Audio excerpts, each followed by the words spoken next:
नमस्कार दोस्तों, स्वागत है आप सबका आज की हमारी इस नई वीडियो में। एनसीईआरटी एक्सरसाइज के क्वेश्चन नंबर 1.5 तक हम अपनी लास्ट वीडियोज़ में डिस्कस कर चुके हैं। अब हम नेक्स्ट क्वेश्चन यानी 1.6 को सोल्व करते हैं। 4 points charge QA, QB, QC and QD are located at the corner of a square ABCD of side 10 cm. What is the force on a charge of 1 microcoulomb placed at the center of the square? हमें 4 charge दिए गए हैं जो कि एक square के चारों corner पर रखे हुए हैं। Square A, B, C and D। इस स्क्वायर की जो साइड है वो 10 सेंटीमीटर हमें गिवन है।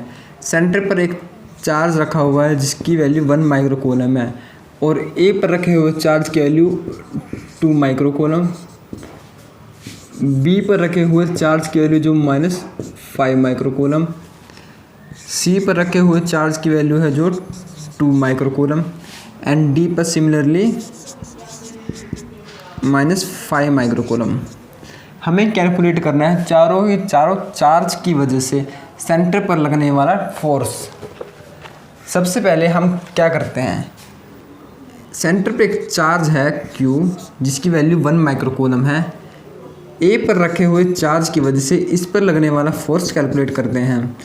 कैलकुलेट करने की ज़रूरत तो नहीं है, हम सिर्फ डायरेक्शन से बात करेंगे। QA यानी जो पॉजिटिव के साइन के साथ है और Q ये भी पॉजिटिव साइन के साथ है, तो इन दोनों के बीच में लगने वाला फोर्स रिपल्सिव नेचर का होगा। इसके अपोजिट डायरेक्शन में फोर्स लगेगा जिसकी वैल्यू हम FA लिख लेते हैं।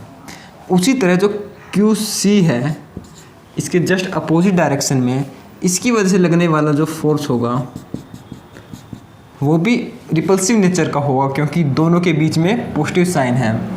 इसको हम नाम देते हैं FC क्योंकि ये C चार्ज की वजह से लग रहा है।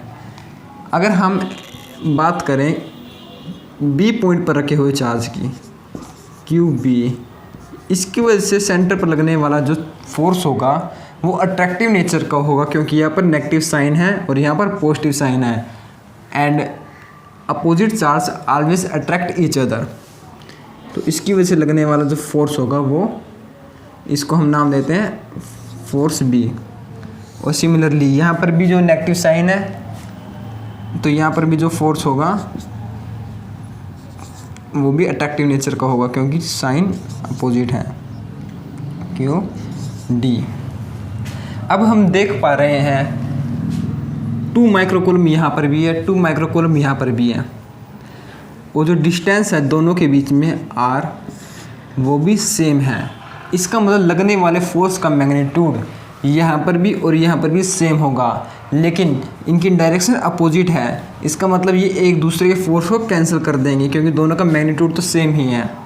उसी तरह इस पर भी जो चार्ज है वो 5 माइक्रोकूलम और यहाँ पर भी 5 माइक्रोकूलम है, तो इन दोनों की वजह से लगने वाला फोर्स भी एक दूसरे को कैंसिल कर देगा क्योंकि अपोजिट डायरेक्शन में दोनों फोर्स अप्लाई हो रहे हैं। तो ये इसने इसको कैंसिल कर दिया, तो टोटल फोर्स होगा जो 0 होगा क्योंकि सभी फोर्स ने एक दूसरे को कैंसिल आउट कर दिया।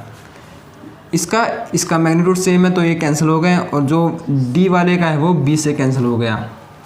तो net force is equal to 0। ये हमारा आंसर होगा। यहाँ पे हमें कैलकुलेशन करने की ज़रूरत ही नहीं थी अगर हम थोड़ा दिमाग लगाते हैं। हमें ध्यान देना चाहिए ताकि सभी चार्ज क्या अपोजिट डायरेक्शन में लग रहे हैं, सभी फोर्स अपोजिट डायरेक्शन में लग रहे हैं। इन सभी चार्ज का जो साइन है वो क्या है, वो किस डायरेक्शन में अप्लाई हो रहे हैं।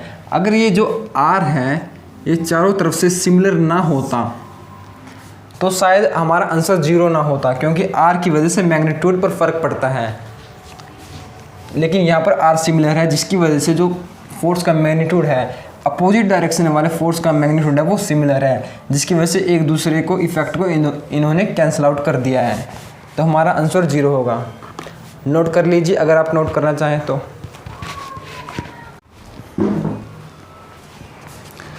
अब हम आगे बढ़ते हैं अपने नेक्स्ट क्वेश्चन की तरफ।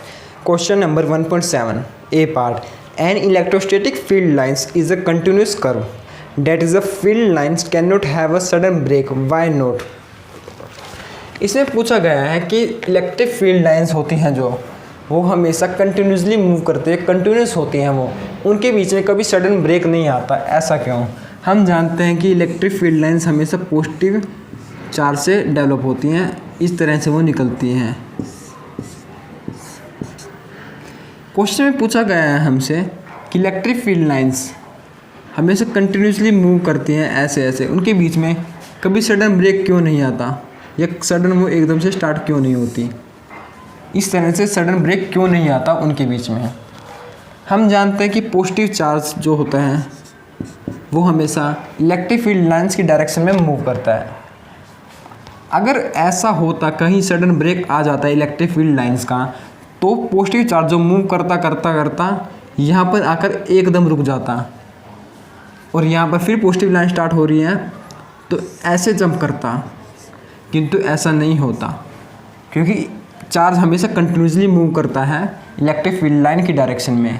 अगर वो कंटिन्यूसली ऐसे मूव करता करता करता जाता है तो इसका मतलब यहाँ पे इलेक्ट्रिक फील्ड लाइंस थी। तो प्रूव हो गया कि इलेक्ट्रिक फील्ड लाइंस में कभी सडन ब्रेक नहीं होता, क्योंकि अगर ऐसा होता तो चार्ज जंप करता हुआ जाता, और जंप तो एक्चुअल में हमने एक्सपेरिमेंटली जान लिया है कि जंप नहीं करता, वो कंटिन्यूसली मूव करता है।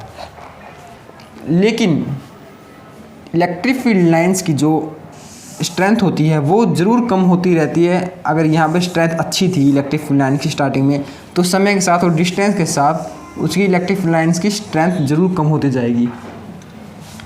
हाँ, एक समय पर जाके रुक जरूर जाएगा, लेकिन धीरे धीरे स्पीड कम होती, डी एक्सीलेट होता होता होता होता इनफाइनाइट टाइम पे जाके वो रुक जाता, स्ट्रेंथ कम हो जाती। लेकिन इस तरह से सडन ब्रेक बिल्कुल नहीं होगा किसी भी इलेक्ट्रिक फील्ड लाइंस का। तो यही इस क्वेश्चन में हमें पूछा गया है।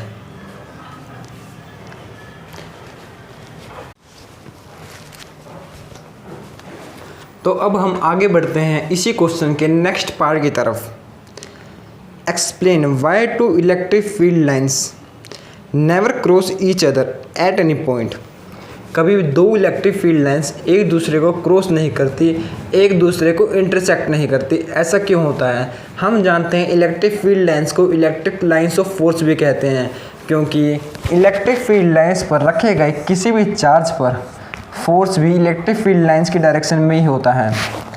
इसीलिए इलेक्ट्रिक फील्ड लाइंस को इलेक्ट्रिक लाइंस ऑफ फोर्स भी कहते हैं। लेकिन अगर ऐसा कर्व की फॉर्म में हो, कर्व इलेक्ट्रिक फील्ड लाइंस हो, तो उस पर रखे हुए किसी भी चार्ज की डायरेक्शन उस पॉइंट पर लगने वाले टेंजेंट की डायरेक्शन में होगी। अगर दो इलेक्ट्रिक फील्ड लाइंस एक दूसरे को क्रॉस करेंगी तो क्या होगा, उस पॉइंट पर कोई भी चार्ज होगा जो उसकी डायरेक्शन टेंजेंट की फॉर्म में होगी। लेकिन यहाँ पर इस पॉइंट पर दो टेंजेंट बनेंगी, क्योंकि यहाँ पर दो कर्व हैं, एक टेंजेंट इस तरफ होगी, एक टेंजेंट इस तरफ होगी। इसका मतलब ये हुआ इस क्यू चार्ज पर फोर्स भी दो डायरेक्शन में लगेगा, क्योंकि फोर्स टेंजेंट की डायरेक्शन में लगता है। लेकिन फोर्स दो डायरेक्शन में लगने का मतलब है कि ये क्यू चार्ज दो डायरेक्शन में मूव करेगा। लेकिन ऐसा पॉसिबल नहीं है, क्योंकि कोई भी चार्ज हमेशा एक ही डायरेक्शन में मूव कर सकता है, दो डायरेक्शन में कभी मूव नहीं कर सकता। इसीलिए इलेक्ट्रिक फील्ड लाइंस कभी एक दूसरे क्रॉस भी नहीं कर सकती अगर वो दो डायरेक्शन में मूव नहीं कर सकता।